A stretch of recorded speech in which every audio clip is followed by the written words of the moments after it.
The third area that I would say is vital to growing in our understanding and our relationship with God is this community. Community. Just like you would want to find community for your likes and interests, say you're a chess player or you love rugby, or right now FIFA just ended. A lot of football and soccer ball fans out there. When you have likes and interests, you know what you try to do? You try to find some ways to sharpen and encourage those interests. And so maybe someone joins a chess club, or maybe there's a local group that you get together with to shoot hoops with, or you got your gym buddy, that your gym bro that you go to the gym with, whatever it may be. The point that I'm making is this: is that when we're engaged in an activity, having other community around us to support us in that activity encourages that growth. And so the Bible puts it this way: "He that walketh with wise men shall be wise, but a companion of fools shall be destroyed." The people that you spend your time with are the people that have the most influence in your life. And if you are trying to get to know God, but the people that you are surrounding yourself with in your life, the community that you're surrounding yourself with to influence you, are influences that pull your heart away from God, you're going to have divided loyalty. You're going to have that double mindedness, like we talked about earlier. What we need to do as believers is understand that God has created community for Christians.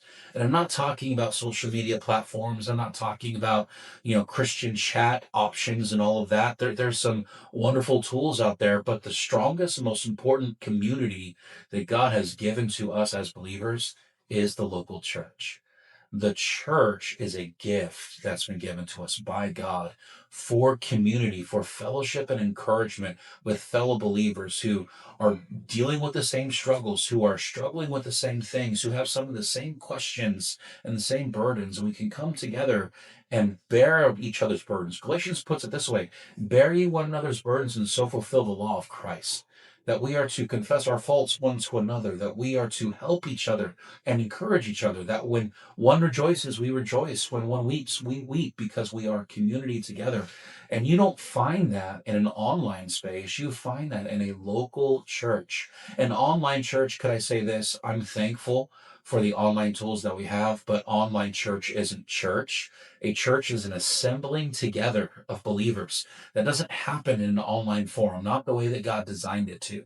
We need to come together, to be together, to work together, to labor together, to struggle together, and most importantly, to grow together.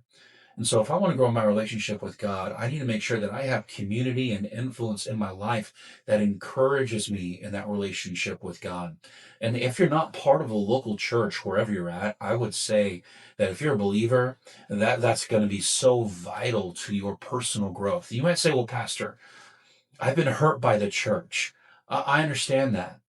But may I encourage you with this? If you've been hurt by the church, that's not God's fault. That's like saying you don't want to go to the hospital because of all of the sick people. Like, no, if that's where you need to go, you need to go. The church is full of broken people, and broken people hurt other people. And what we need to do is find the space to forgive, find the grace, I should say, not the space, find the grace to forgive, and not blame an institution for the decisions of an individual. There are a lot of people who have done wrong and who have misrepresented God's church. And if you've been hurt by the church before, I'm so sorry that that happened. That shouldn't have been your experience. But that doesn't mean that every church out there is like that. There are healthy, vibrant, good church families that you can connect to, good churches that you can grow and be encouraged and helped in your Christian life. And so don't disregard the entire institution that God Himself established and paid for with His blood, according to the book of Acts, just because there are some people, and maybe even many people, that have misrepresented Christ. Christ's desire is that you grow in a relationship with God, and He gave us the church to help us with that, to equip us for the work of the ministry, for the perfecting of the saints, to help us mature in our relationship with Christ, until that one day we're all finally unified together in heaven with Him. And so I would encourage you, if you have past church hurt, work through that.